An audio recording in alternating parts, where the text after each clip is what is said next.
আসসালামু আলাইকুম সবাইকে। আজকে আপনারা জানেন যে আপা নিধন কর্মসূচি আজকে রয়েছে।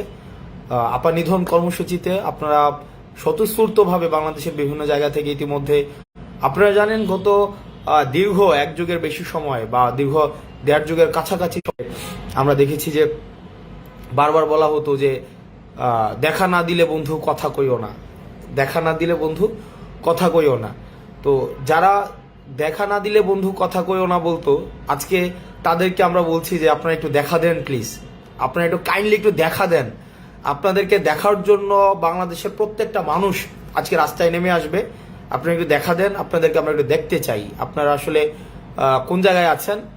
আপনারা বলছেন বিএনপি যখন আপনারা দেশ থেকে তাদেরকে বের করে দিয়েছেন এবং তাদেরকে যখন দেশে আসতেও আপনারা দিতে চাননি, একটা নির্দিষ্ট পর্যায় পর্যন্ত তাদেরকে দেশে আসতে দিতে চাননি, তাদের নেতৃত্ব স্থানীয় যে কার্যক্রম সেগুলো আপনারা চালাতে দেননি, তখন আপনারা সার্কাজম করে বলছেন কি দেখা না দিলে বন্ধু কথা কইও না।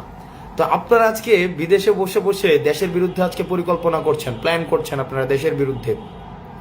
তো আপনারা একটা কাজ করেন, আজকে একটা মিনিটের জন্য ভাই একটু দেখা দিয়েন, আপনারা একটা মিনিটের জন্য দেখা দেন। আমাদের দেশের মানুষ আপনাদেরকে একটু দেখতে চায়, যে আসলে আপনাদের সাথে একটু কথা কইতে চায়।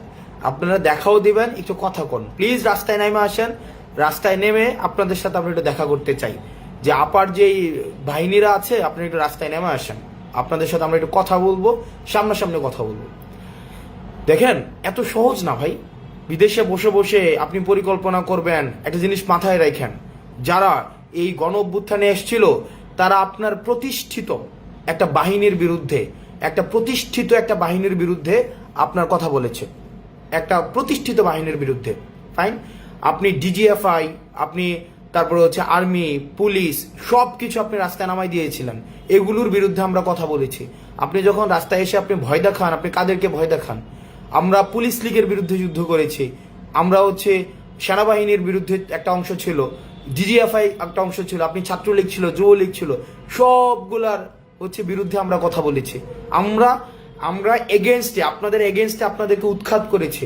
আমরা কিসের পালাই যাবো মিয়া? ফাইজলাই মারাইতে আসছেন যে একটা কমেন্ট, একটা মূর্খের দল, মানে ছাত্রলীগ একটা লীগ বা মুজিববাদের যারা রয়েছে এদের মতো মূর্খ, এদের মতো পড়াশোনার সাথে দূরতম সম্পর্ক নাই। ওদের কমেন্টের প্যাটার্ন দেখবেন, ওদের কমেন্টের প্যাটার্ন কি ওরা নিজে যে একটা কমেন্ট করবে, মানে নিজে যে একটা কমেন্ট করবে, এই যোগ্যতা, এই ন্যূনতম যোগ্যতা পর্যন্ত ওদের নাই, ন্যূনতম যোগ্যতা ওদের নাই। দেখা যাবে দেখবেন একটা স্পেসিফিক কমেন্ট আসছে, স্পেসিফিক কমেন্ট কপি পেস্ট করে সবাই চালাই দিচ্ছে। ওরা যে নিজেদের একটা কমেন্ট নিজ থেকে লিখবে একটা বুদ্ধিবৃত্তিক জায়গা থেকে, ওই জিনিসটাও নাই। ওরা একটা অর্থাৎ বুদ্ধিবৃত্তিকভাবে দেউলিয়া, ওরা নৈতিকভাবে দেউলিয়া, রাজনৈতিকভাবে দেউলিয়া, সবকিছুতে ওরা দেউলিয়া। এই দেউলিয়া দল বিদেশে বসে বসে এখন ষড়যন্ত্র করছে। যেমন গতকাল আপনারা জানেন যে আপনার দেশের প্রায় 62 জনের বিরুদ্ধে ইন্টারন্যাশনাল ক্রিমিনাল ট্রাইব্যুনালে খুব সম্ভবত মামলা করেছে। তো দেখেন এখানে কি বলেছে, ওখানে বলেছে যে বিশেষ করে যারা উপদেষ্টার বিরুদ্ধে এবং বৈষম্য বিরোধী ছাত্র আন্দোলনের বিরুদ্ধে তারা মামলা করেছে, হারপিক মজুমদার থেকে শুরু করে অন্যান্য যারা রয়েছে। ভাই একটা জিনিস দেখেন, এই বিদেশে বসে না আসে মাঠে আসেন। এখন আপনি যদি বলেন যে মানুষের জনগণ আপনাদের পাশে ছিল, জনগণ পাশে থাকলে আপনার নেত্রী পালাই যেতে হয়েছে কেন? এই মূর্খের দল, তোদের একটু বোঝা উচিত, তোদের ন্যূনতম এটা যেটাকে আমরা বলি সেলফ স্টিম, এই সেলফ স্টিম থাকা উচিত, আত্মমর্যাদা থাকা উচিত, তোদের ন্যূনতম এই আত্মমর্যাদা থাকা উচিত। মূর্খের দল কোথায়? এটা মূর্খের দল, দেউলিয়া একটা দল। তোদের বোঝা উচিত, তোদের আপা তোদেরকে ফালাই চলে গেছে, তোদের আপা তোদের চিন্তাও করে নাই। তোদের যে আপা, তোরা কেমনে থাকবি, কি করবি, তোরা কেমনে চলাফেরা করবি, তোদের ভবিষ্যৎ কি হবে, এই চিন্তাটা করে নাই। যেটা করছে সেটা উনি নিজের ভবিষ্যৎ নিয়ে ওনার বোনরে নিয়ে পালাই গেছে। ওনার যে ভাগিনা ওদেরকে আগে বিদেশে পাঠাই দিছে। তোদের ন্যূনতম লজ্জা থাকা উচিত। তোরা এমন একটা দল করিস যে দলের নেতা তোদের ফালায় চলে যায়, আবার ওই দলের নেত্রীর জন্য তোরা রাস্তায় আসিস। তোদের লজ্জা শরম ন্যূনতম কিচ্ছু নাই বেটা। তোদের এমন একজন নেত্রী যে তাদের কর্মীরা কই যাবে, কেমনে কি করবে, কর্মীর ভবিষ্যৎ কি হবে, এই জিনিস পর্যন্ত চিন্তা করে নাই। কর্মীদেরকে ফেলে সে নিজে কাকে নিয়ে সে চিন্তা কর, কি পরিমাণ স্বার্থপর। সে তার বোনকে নিয়ে পালাইছে, সে তার ভাগিনাদেরকে আগেই বিদেশে পাঠাই দিছে। সে তার ভাগিনাদেরকে আগেই বিদেশে পাঠিয়ে দিয়েছে, তার পরিবারকে আগে সেভ করছে, সেভ করে কর্মীদেরকে রেখে সে চলে গেছে যে কর্মীরা জাহান্নামে যাবে। তোরা তো বেটা দেশ থেকে পালাই গেছিস বেটা, তোরা ফেস করলি না বেটা, দেশ থেকে পালাই গিয়ে বড় বড় কথা বলতেছিস, লজ্জা নাই বেটা, ফাইজলামি মারাইতে আসছিস, তোরা রাস্তায় নাম বেটা। আমরা রাস্তায় নেমে তোদেরকে উৎখাত করছি, আমরা রাস্তায় নেমেছি, রাস্তায় নেমে উৎখাত করেছি, তোদেরকে পালাই যাইতে বাধ্য করছি, আমরা পালাই যাই নাই। তোরা ওই সময় ভিডিওগুলো দেখিস, তোদের পুরা পুলিশের লিগের এগেনস্টে হচ্ছে আমরা দাঁড়াইছি, তোদের ছাত্রলীগের এগেনস্টে আমরা দাঁড়াইছি, আমরা সব কিছুর এগেনস্টে আমরা দাঁড়াইছি। কমেন্টে আইসা বলিস বড় বড় ভাষায় ওই যে পালাই যাস না থাকিস, তুই কমেন্ট পর্যন্ত আসিস, তোদের তো ন্যূনতম কোনো ধরনের লজ্জাবোধ নাই। তোরা এমন একটা দলের রাজনীতি করিস, রাজনৈতিকভাবে দেউলিয়াত্বপূর্ণ একটা দল। দেখেন এই দলটা মানে কি পরিমাণ, চিন্তা করেন, এটা হচ্ছে মানুষ বিবর্জিত একটা দল, মানুষের সাথে এই দলের কোনো ধরনের সম্পৃক্ততা নাই। গত 16 বছরে যে এই ধরনের নির্যাতন নিপীড়ন এরা করেছে, এদের ন্যূনতম কোনো মানবিক অধিকার নাই যে ওরা পরবর্তীতে রাজনৈতিক গ্রাউন্ডে ওদের ব্যাক করার কোনো ধরনের ন্যূনতম অধিকার নাই, ন্যূনতম কোনো অধিকার নাই। আপনি দেখেন এদেরকে প্রত্যেকটা কাজের জন্য ওদেরকে হচ্ছে গণহত্যার ওদেরকে আসামি করা যায়। 2000-এর বেশি ওরা হচ্ছে মানুষ মেরেছে। আপনারা দেখেছেন বিদেশে বসে এরা হচ্ছে এখন নতুন করে পরিকল্পনা করছে, ষড়যন্ত্র করছে, এরা বিদেশে বসে এই কাজগুলো করছে। যেমন আপনি দেখেন গতকাল মামলা হয়েছে, এই মামলাতে কাদের নাম দিয়েছে? উপদেষ্টাদের নাম দিয়েছে, বৈষম্য বিরোধী ছাত্র আন্দোলনের নাম দিয়েছে, নাগরিক কমিটির নাম দিয়েছে, এই মামলাতে বিদেশে নাম দিয়েছে। এখন দেখেন এই নামের মধ্যে আরো দিয়েছে কি, যেমন সেনা অফিসার যারা ছিল, যে সেনা অফিসাররা তারা হচ্ছে কি আমাদের পক্ষে, তারা হচ্ছে আন্দোলনে এসেছিল, গণ অভ্যুত্থানে এসেছিল, যারা শেখ হাসিনার এগেনস্টে গিয়েছিল তাদের বিরুদ্ধে মামলা দিয়েছে। আপনি দেখেন যে যেমন ক্যাপ্টেন আফ্রিদির একটা ছবি ভাইরাল করে দেওয়া হয়েছে, যেমন ক্যাপ্টেন আফ্রিদি নাকি হচ্ছে স্নাইপার দিয়ে মানুষ মারছে। আরে ভাই ন্যূনতম এটা হচ্ছে ভিডিও এডিট করে বানানো হয়েছে, এটা প্লাস্টিকের একটা হচ্ছে স্নাইপার, আপনি ওনাদের প্রাইভেট লাইফ পর্যন্ত আপনি হচ্ছেন ব্রিজ করছেন। যেই সেনাবাহিনীরা, যেই দেশপ্রেমিক সেনাবাহিনীরা সেদিন আমাদের পক্ষে রাস্তায় এসে দাঁড়িয়েছিল, আমাদের এই শেখ হাসিনার বিপক্ষে দাঁড়িয়েছিল, তাদেরকে সম্মান জানানো উচিত। মেজর আফ্রিদিদেরকে সম্মান জানানো উচিত, ক্যাপ্টেন আফ্রিদিরা তখন রাস্তায় নেমে এসেছিল, রাস্তায় নেমে আমাদের পক্ষে হচ্ছে তারা হচ্ছে আন্দোলন করেছে। আমরা দেখেছি সেনাবাহিনীর একটা অংশ আমাদের পক্ষে চলে এসেছিল।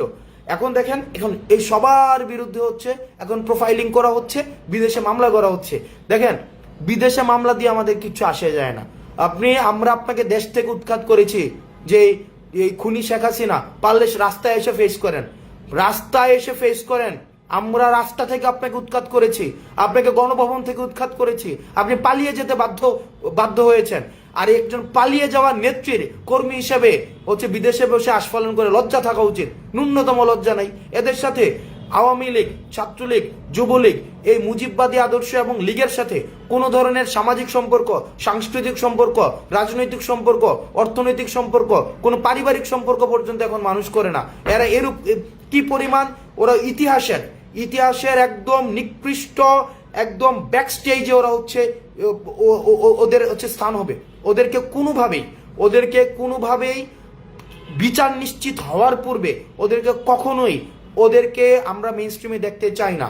আমরা যে রাজনৈতিক দলগুলো রয়েছে, আপনি একটা জিনিস আমার কাছে খুব ভালো লেগেছে, একটা জিনিস সেটা হচ্ছে যে এতদিন পর্যন্ত যে ছাত্রদল, ছাত্র শিবির, তারপর হচ্ছে বৈষম্যবিরোধী ছাত্র আন্দোলন বা বিভিন্ন রাজনৈতিক দল বিভিন্ন নীতিগত ইস্যুতে দ্বিমত ছিল, কিন্তু যখন আপা নিধন কর্মসূচি আসছে, আপা নিধন কর্মসূচিতে সবাই আমরা এক।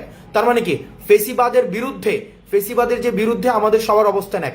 ছাত্রদল, ছাত্র শিবির, তারপর হচ্ছে জামাত, বৈষম্যবিরোধী ছাত্র আন্দোলন, তারপর হচ্ছে ইসলামিক শাসনতন্ত্র আন্দোলন, অর্থাৎ ইসলামিক যে রাজনৈতিক যে দলগুলো রয়েছে, আমাদের কওমি, ইংরেজি medium, Bangla medium, varsity, school, college, 7 college, সবাই এক। তার মানে নিজেদের মধ্যে নীতিগত পার্থক্য থাকবে, কিন্তু আপা নিধন এবং ফেসিবাদ নিধনে আমরা সবাই একসাথে আছি। আপা নিধন এবং ফেসিবাদ নিধনে আমরা সবাই একসাথে থাকবো। আজকে যারা বিদেশে বসে হুঙ্কার দিয়েছে, এতদিন দেশে হুঙ্কার দিয়েছেন কাদের সহায়তায়? পুলিশের সহায়তায়, পুলিশ লীগের সহায়তায়, সেনাবাহিনীর সহায়তায়, যারা হচ্ছে ছাত্রদেরকে নির্যাতন করেছেন, নিপীড়ন করেছেন। আজকে হিম্মত থাকলে আজকে শুধুমাত্র জনগণ নিয়ে রাস্তায় আয় তোরা, আমরা দেখব শুধুমাত্র জনগণ নিয়ে রাস্তায়। কমেন্ট সেকশন হচ্ছে গালাগালি করা যায়, আমরা আমাদেরকে প্রুফ করেছি। এখানে প্রত্যেকটা মানুষ একদম আবাল বৃদ্ধ বনিতা প্রত্যেকটা মানুষ রাস্তায় নেমে এসে তোদের যেই আদর্শিক আম্মাকে দেশ থেকে পালিয়ে যেতে বাধ্য করেছে। তোদের ন্যূনতম যদি বিবেক বুদ্ধি থাকে তাহলে এটা মানে একটু বোঝ, ন্যূনতম বিবেক বুদ্ধি থাকলে যে নিজের পরিবারকে আগে আগে সেভ করে দেশ থেকে পাঠাই দিছে এবং নিজে পালাই গেছে, নিজের নেতা কর্মীদেরকে একটাও দেখে নাই, নিজের নেতা কর্মীদের ভবিষ্যৎ কি হবে এই বিষয়ে একটু চিন্তা করে নাই। এই বিষয়গুলো একটু চিন্তা কর।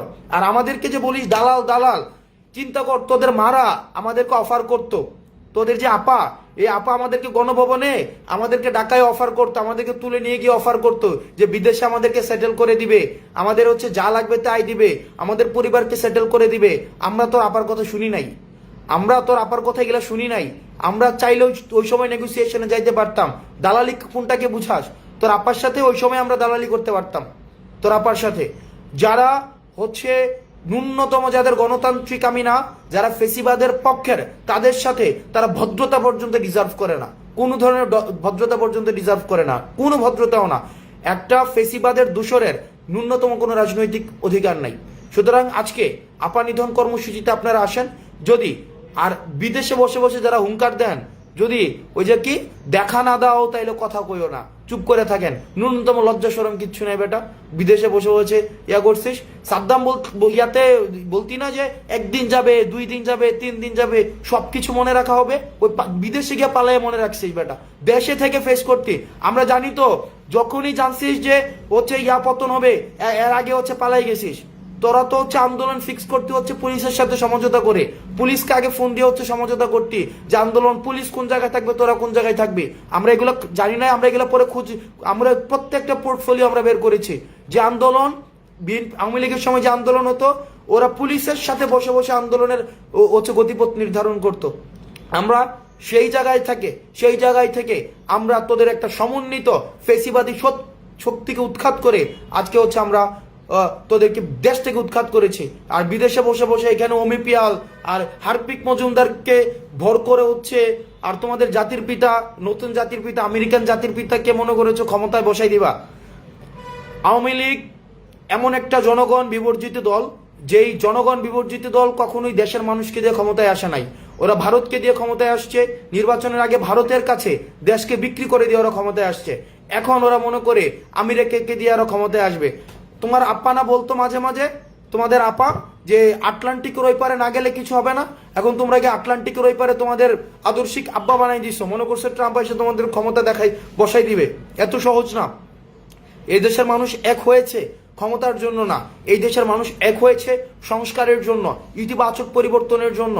যে গুম, খুন, হত্যা, নিপীড়ন, নির্যাতন এত বছর ধরে চলেছিল, সেগুলোর হচ্ছে উৎখাতের জন্য এই দেশের মানুষ আন্দোলন করেছিল। সুতরাং তোমরা আবার তোমাদের আপাকে এসে ক্ষমতায় বসাবা, যারা হচ্ছে এতদিন ধরে গুম, খুন, নির্যাতন, নিপীড়নের হচ্ছে সংস্কৃতি কায়েম করেছিল, মানুষের বাক স্বাধীনতাকে হচ্ছে হরণ করেছিল। তোমরা তাদেরকে কখনোই আর ক্ষমতায় দেখবা না, কখনোই ক্ষমতায় দেখবা না। আজকের বার্তা স্পষ্ট করে রাখো, নিজেদের মধ্যে, গণতন্ত্রকামী রাজনৈতিক দলগুলোর মধ্যে নিজেদের মধ্যে নীতিগত পার্থক্য থাকলেও আপা নিধন এবং ফেসিবাদ যেই গোষ্ঠীগুলো রয়েছে সেগুলো নিধনে তারা সবসময় এক। আজকে তোমরা দেখবে, প্রয়োজনে একটা বার আমাদেরকে দেখা দিও, আমাদেরকে দেখা দিও, আমরা তোমাদেরকে বুকে জড়িয়ে নিতে চাই। কারণ তোমাদের আপা তোমাদেরকে এতিম করে চলে গিয়েছে। আমরা তোমাদেরকে একটু তোমরা কোন অবস্থায় আছো, এতিম সন্তানগুলো কতদিন না জানি না খেয়ে আছে, কতদিন না জানি কেউ অবলা রাস্তাঘাটে ঘোরাঘুরি করছে। তাদের এখন আর টেন্ডারবাজি করতে পারে না, চাঁদাবাজি করতে পারে না, ক্যান্টিনে ফাও খেতে পারে না, তাদের চেহারা শুকিয়ে হয়তো গিয়েছে। সুতরাং তাদেরকে আমরা একটু সেবা শুশ্রূষা করতে চাই। কারণ না খেয়ে খেয়ে তাদের নিশ্চয়ই হাড় জীর্ণ শীর্ণ অবস্থায় আছে। কারণ তাদের হচ্ছে রক্ত অস্থিমজ্জায় হচ্ছে কি টেন্ডারবাজি করে, চাঁদাবাজি করে খাওয়া, ক্যান্টিনে ফাও খাওয়া, গ্যাস্ট্রুম গণরুম করা, এগুলো তো এখন আর নাই। সুতরাং আপনি একটু আসেন, আমরা একটু আপনাদের সেবা যত্ন করবো। আপনি একটু আসেন, আমরা একটু সেবা যত্ন করবো। সেবা যত্ন করে আপনার আপার যে আদরের অভাবটা আমরা পূরণ করে দিব। আপনার আপার যে আদরের অভাব সেটা আমরা পূরণ করে দিব। ন্যূনতম যদি লজ্জাবোধ থাকে, ন্যূনতম অফলাইন তো দূরে থাক, অনলাইনে পর্যন্ত তাদের উপস্থিতি আর বাংলাদেশের মানুষ দেখতে চায় না। সুতরাং আজকে বাংলাদেশের মানুষ এমনিই হচ্ছে, মানুষ গতকাল রাত থেকে রাস্তায় নেমে গিয়েছে, গতকাল রাত থেকে 0 পয়েন্টে আছে। সুতরাং কোনোভাবেই ওদের ন্যূনতম কোনো ধরনের সুযোগ দেওয়া যাবে না, আরেকটা বিষয় আমি মানুষকে আহ্বান জানাবো, কিছু বিষয় সচেতন থাকতে হবে। সেটা হচ্ছে এই দেশের অফিস আদালত আইন শৃঙ্খলা রক্ষাকারী যে বাহিনীগুলো রয়েছে তারা আমাদের দেশের সম্পদ। সুতরাং আমরা চেষ্টা করব যে যাতে করে ফেসিবাদের দূষর যে অপশক্তি রয়েছে তারা যেন কোনোভাবেই নিজেদের মধ্যে বিশৃঙ্খলা সৃষ্টি করে আমাদের উপরে দায় চাপাতে না পারে, তারা যেন কোনো আক্রমণ করতে না পারে, কোনো সংঘাত সৃষ্টি করতে না পারে। আমাদের কর্মসূচি শান্তিপূর্ণভাবে থাকবে। যদি কোনো লীগ এবং আপার কোনো এই এতিম সন্তানদেরকে আপনারা রাস্তাঘাটে দেখতে পান, তাদেরকে আদর করে সুন্দর করে যত্নে, অতি আদর যত্নে আপনারা পুলিশের হাতে তুলে দিবেন একদম। কারণ আপার একটা এতিম সন্তান, দেখেন একটা এতিম সন্তান, এদের উপরে মানুষের এত ক্ষোভ, ওরা কোথাও যেতে পারে না এখন, ওদেরকে রাস্তাঘাটে ওরা ফাও খাইতে পারে না, ওরা বাকি খাইতে পারে না, ওরা চাঁদাবাজি করতে পারে না, কি কষ্টে আছে। ওদেরকে যখনই পাবেন, যেখানেই পাবেন, সুন্দর করে আদর যত্ন করে ওদেরকে হচ্ছে পুলিশের হাতে তুলে দিবেন। ওখানে হচ্ছে ওদেরকে বসে বসে খাওয়াবে, কোনো চিন্তা করার দরকার নাই। আপনারা সচেতন থাকবেন, তারা যেন নিজেদের মধ্যে সংঘর্ষ করে সেটা দায়ভার আমাদেরকে চাপাইতে না পারে। তো আমরা হচ্ছে আজকে দেখা হবে আপনাদের সবার সাথে আপা নিধন কর্মসূচিতে। সবাই ভালো থাকবেন, সুস্থ থাকবেন। সালামু আলাইকুম।